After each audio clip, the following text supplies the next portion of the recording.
नमस्कार, प्रणाम। आप सभी चैनल स्वागत है। बहुत प्यार, बहुत खूबसूरत सा आप लोग के लिए हम लेके आए हैं ज्योतिया सोहर गीत है। सुनिए, आनंद लीजिए। आपको कैसा लगता है प्यार से कमेंट करके बताइए। ढेर सारा सपोर्ट कीजिए और प्यार दुलार आशीर्वाद दीजिए। सुनिए, आनंद लीजिए। आपको गीत कैसा लगता है प्यार से कमेंट करके बताइएगा। ढेर सारा सपोर्ट जरूर करें। धन्यवाद।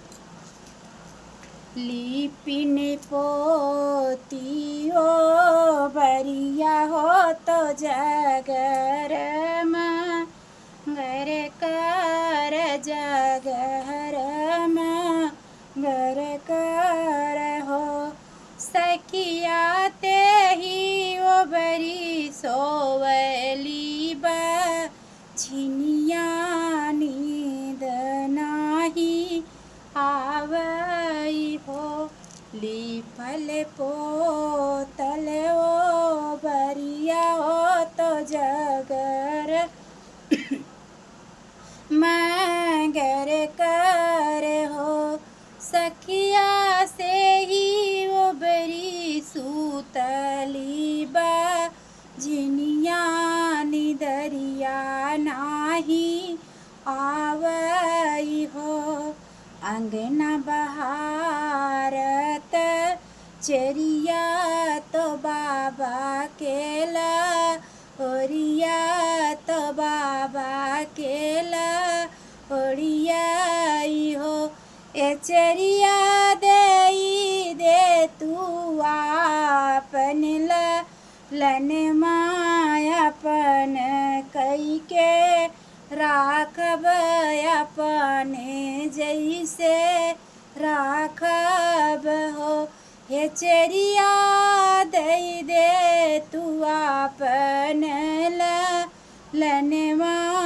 अपने जैसन राखब हो बोलिए एक रानी बोलू बोलत नाल जानू बोलत नाल जानी हो ए रानी बड़ा रे अलप केला लनवा दिहल नाही जाला दिहल नाही जाला हो ए रानी बड़ा रे अलप कैला लनवा दिहल नाही जाला हो अरे मोरे पिछवारवा बढ़ई भैया तू ही न मोरे भैया तू ही न मोरे भैया हो ए भैया गढ़ी देता काटे के पुत्रवा तो जिया बहलाइत हो हे भैया गढ़ी देता काटे के पुत्रवा तो जिया बहलाइत तो मन बहलाइत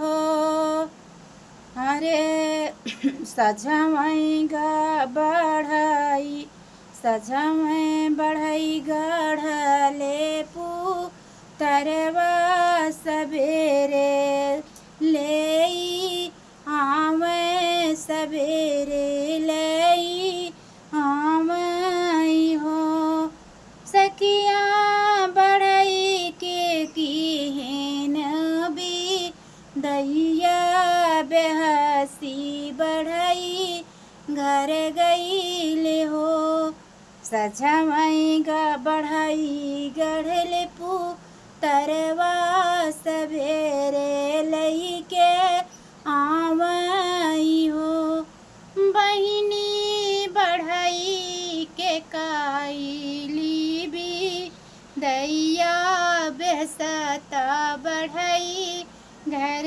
गई हो अंगना में दासली पलंगिया तपूतरा सो वावे तो पूतरा वावाई हो। बहिनी निहुरी निहुरी मुहा चुमाई हो।